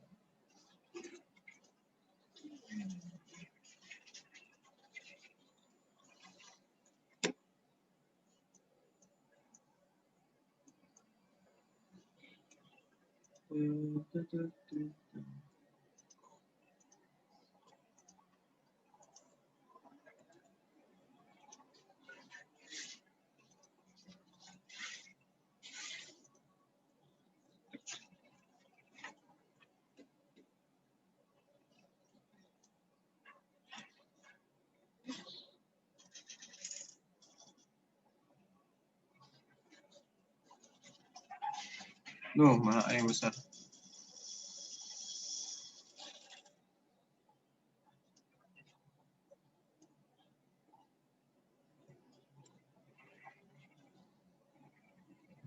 Bentar ya, saya buat contohnya ya.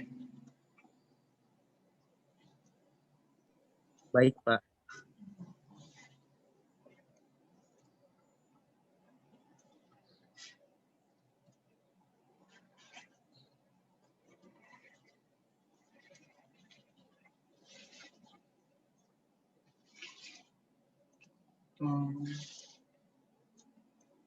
Ini A terhadap B, A terhadap C, B terhadap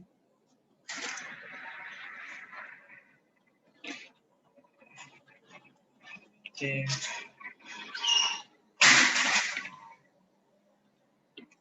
Terus kemudian saya buat oval. Mana ovalnya?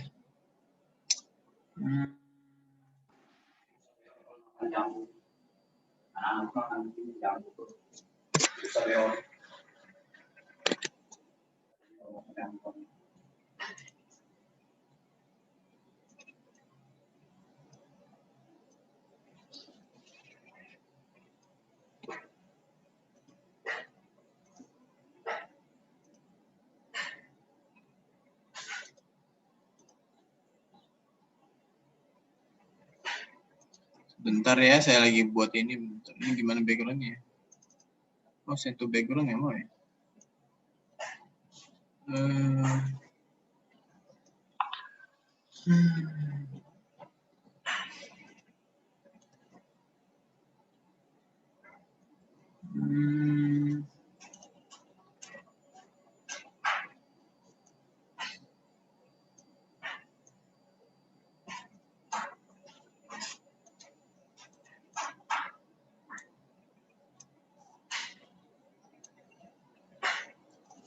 Coba saya kasih gambar sendiri deh.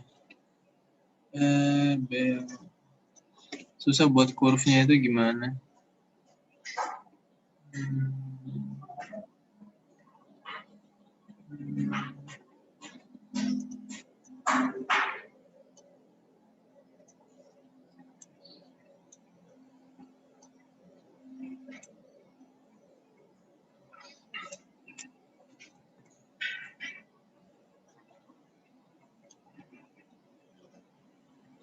Oh, bisa.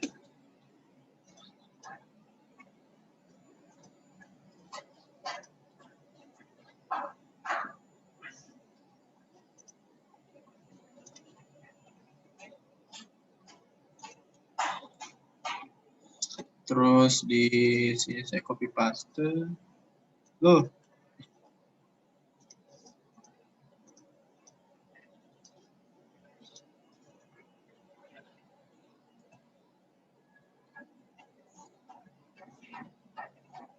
Contoh aja nih ya. Terlalu presisi. Yang penting adalah temperaturnya.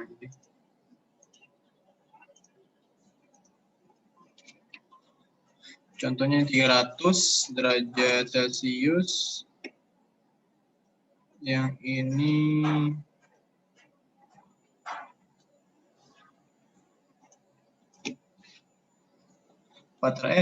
gedean 300 ke 250 bawah. Terus habis itu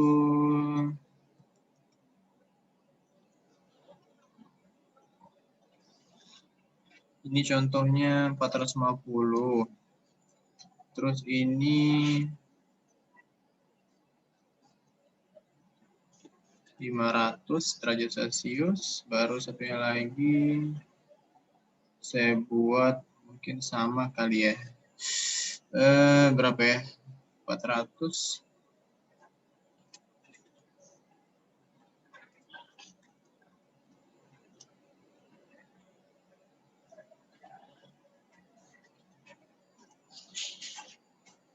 Nah, di sini 200. Nah, dari dua grafik ini kan seharusnya ada tulisan ini ya, tambahannya. Ini solid.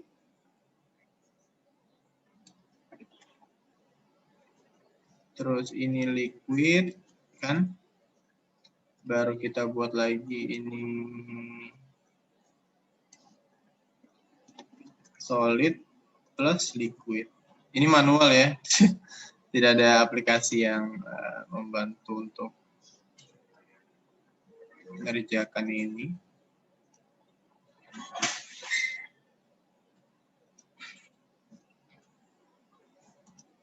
Oke. Terus habis itu, nah, oke. Terus kita buat diagram ininya pakai manual. Saya gedein dulu, terus kemudian user,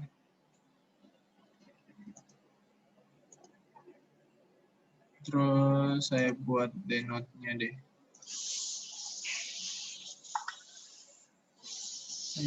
Buat tiang-tiangnya dulu, 1, 2, 3. Contoh nih ya. Kan kita tahu pertama kita tulis dulu di sini ada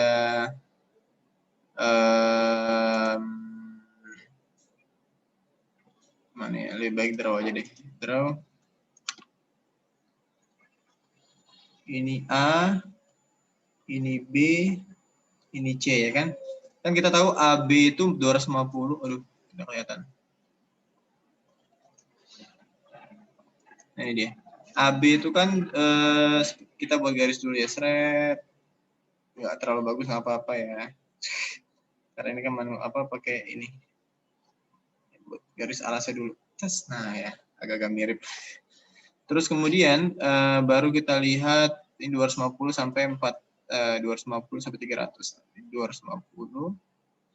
Di sini artinya 300. Kita buat seperti ini kan, seret. Nah, baru seperti ini, seret. Nah, baru kemudian dari A ke C, kita dapat garisnya itu bentuknya 450 sampai 500 ya kan. Kita ganti warna deh, biar nggak bingung. 450 kan otomatis di atas ya. Seret ke atas. Makan tempat ini. Seret. Ini 400. Ingat, posisinya harus lebih tinggi daripada yang 300 ya. 500. Dan yang kedua, yang big C, itu kita kasih warna hijau aja. 200 400, B-nya 200. Nah, ini yang salah. Saya harus paskan B-nya itu juga 300. Ya kan? Jadi ini harusnya 300 nih. Nggak boleh beda. C sama, C juga harus 500 500. Karena nanti grafiknya nggak jadi kalau misalnya seperti itu. Ini artinya adalah 300 ya, 300. Ini sudah saya benerin B-nya, titik meltingnya 300 ke C itu 500. Jadi seret. Nanti buatnya, nah dan A-nya ini saya salah lagi. Ini saya salah. Aturan ini 250 karena harus sama. A itu harus sama dengan yang di sini. Jadi A yang di sini, temperatur meltingnya harus sama dengan yang di sini. Jadi ini salah nih ya. Saya pakai hitam lagi. Ini agak jelek. Bukan agak jelek banget ini. Seret. Nah, kita hapus yang ini ya. Bisa nggak ya? Waduh. Oh bisa. Nah, sip. Nanti gambarnya seperti ini. Baru kita arsir ya. Kita arsir pakai yang hitam. Kok nggak mau sih eraser? Kita arsir nih. Nah, garis yang saya arsir sekarang atau bagian yang saya arsir ini adalah yang namanya liquidus. Karena bawahnya ini kan solid ya, atasnya kan liquid.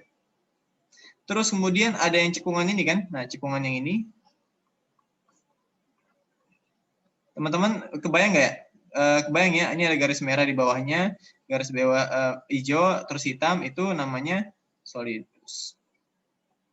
Yang atas tuh liquidus. Nah, dari sini misalnya saya minta perpotongannya pada temperatur 450 ya. Artinya kan di atas garis ini. Nah, teman-teman nanti buat garis baru. Aduh, gimana ini? Oke, nah. 450 seret. Nah, di atas ini kan di atas 300. Terus set. Nah, dari gambar yang ini yang yang segitiga ini baru dibuatlah namanya triangle. Nah, kita lihat tadi saya ngambil di 400 ya, 400 derajat Celcius. Nah, 400 derajat Celcius artinya kan di atas temperaturnya si A. Misalnya kita buat dulu ini A, ini B, ini C, di atasnya A. Otomatis dia ada cekungannya di bagian sini dekatnya seret, ya kan? Karena kan dia menyentuh garis liquidusnya. Baru kemudian di bagian B itu kita harus tahu dulu temperaturnya. Oh, 300 artinya si ini harusnya lebih kecil nih. 300. Kalau ini lebih luas. Ini saran. Saya hapus lagi nih, salah saya buat.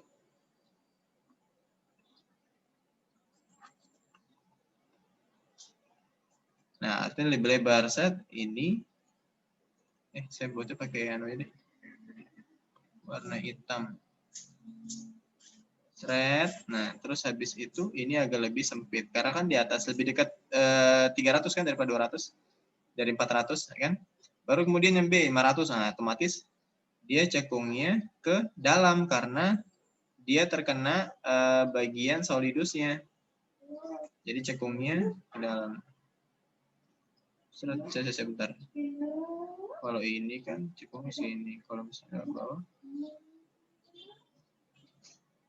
Jadi gini, seret. Ya, seperti itu. Karena B-nya di atas 500, maka cekungnya ke dalam. Dia kena garis solidus. Barulah kita arsir. Yang sudah diarsir. Nah, kita tentukan fase-fasenya. Kalau di atas ini kan dia 500, otomatis ini bagiannya solidus dan ini liquidus. Ini liquidus, sedangkan di dalam adalah liquid plus solid. Nah, dari situ nanti teman-teman semua buatnya segitiga yang 10%. Ini 100% 100 ya jaraknya. 100%, ini 100%, ini 100%. Nanti saya kasih koordinat. Nah, tentukan di sini.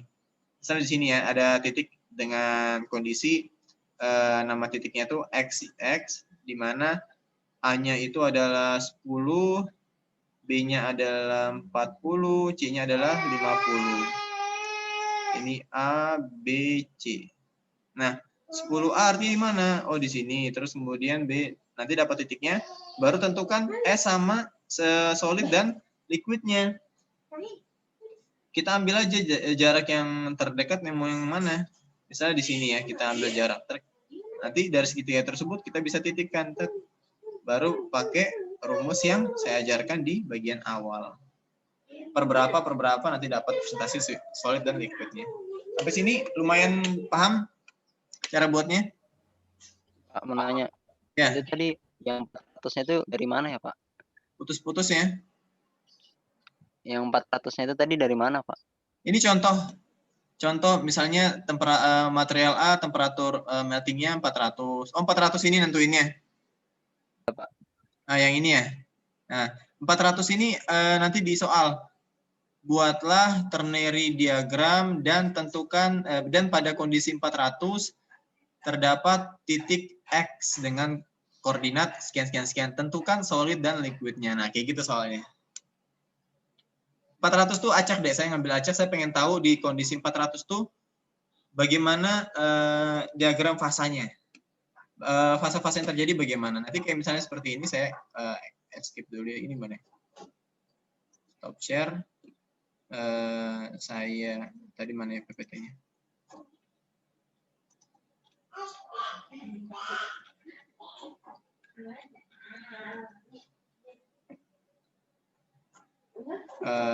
Contohnya yang ini nih.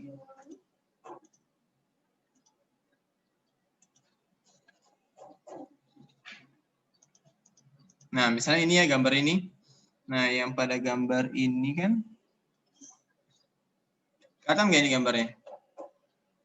Kelihatan, Pak. Nah, Kelihatan, Pak. ini kan bisa saya warnain ini. Misalnya saya kasih contoh, nanti 400 ya, ternyata 400 tuh nyentuhnya seperti ini deh. Sretek ya. Tek. Baru gini. Nah, perpotongan yang garis saya warnain hitam ini bagaimana sih ketika dituangkan dalam kondisi segitiga seperti ini? Nah, kayak gitu. Ini segitiganya kelihatan nggak? Kelihatan, Pak. Oke, sip. Nah, kayak gitu. Nanti di gambarnya baru kemudian tentukan solid liquidnya. Nah, seperti ini nanti. Nanti habis sudah digambarkan, nanti dibuat ininya. SPO-nya, solidnya berapa, liquidnya berapa, dan seterusnya. Titik O bagaimana kondisinya. Nah, ini contoh dari eutektik. Nah, ini diagram eutektik. Kalau kita yang melakukan perikan sempurna aja dulu. Nah, nanti buatnya seperti ini. Oke. Insya Allah pahamnya nanti sambil belajar. Saya kasih waktu beberapa hari. Tolong dikerjakan sebisa mungkin. Itu saja. Ada pertanyaan lagi?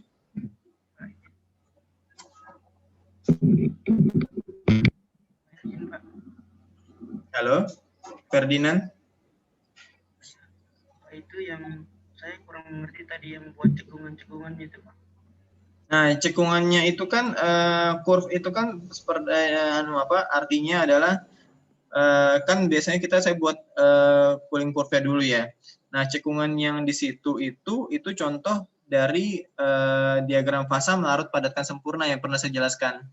Yang di mana cekungan itu nanti interval tersebut menandakan solid sama liquid itu dia mengalami perubahan seiring bertambahnya komposisi dan sampai ke unsur yang lain seperti itu.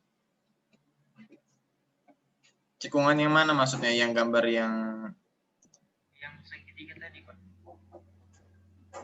Oh, segitiga tadi yang ke dalam keluar itu dipermisalkan.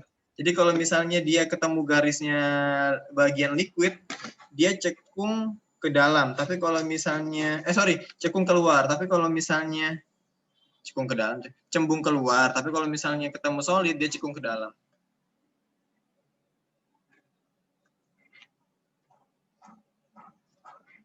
Sampai sini ngerti?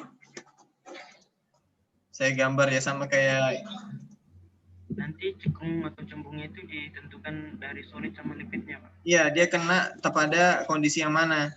Kalau misalnya bagiannya itu dia kena liquid, ya otomatis dia cembung ke cekung ke dalam keluar tuh nanti disesuaikan dengan gambarnya. Sama kayak misalnya gambarnya ini. Saya bisa share screen lagi ya.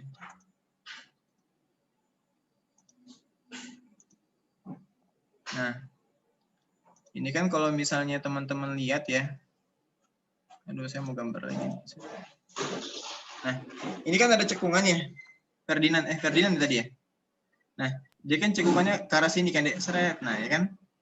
Kalau misalnya ke sini, sama kayak misalnya ada lumba-lumba keluar dari air, dia kan akan membentuk cekungan ke sini dia. Wilayah airnya, ya enggak? Nah, jadi kalau misalnya dia ketemu liquid ya, garisnya itu ketemu liquid, dia akan cekung keluar. Tapi kalau misalnya dia ketemu solid, dia akan cembung ke dalam gini. Jadi kayak misalnya atas ini ya, kita ambil segini, seret. Nah, ini kan dia ada bagian yang keluar ini kan.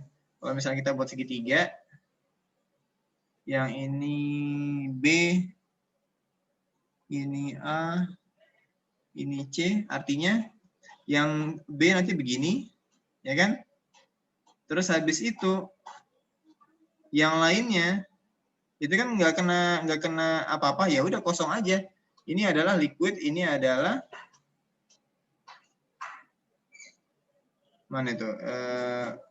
Ini adalah ada dua nih. Saya sebentar. Gini seret sama kayak gini. Solid plus liquid, ini adalah solid. Nah, kayak gitu. Ini adalah kondisi yang saya gambar dari yang ini tadi, yang gambar ini. Seret. Jadi kan kalau bagian A-nya dia nggak kena sama sekali ya dari liquidusnya. Gambar C juga, gambar B baru kena ya kan. Karena gambar B kena maka gambarnya seperti ini dia. Gitu. Gimana Ferdinand? Bisa?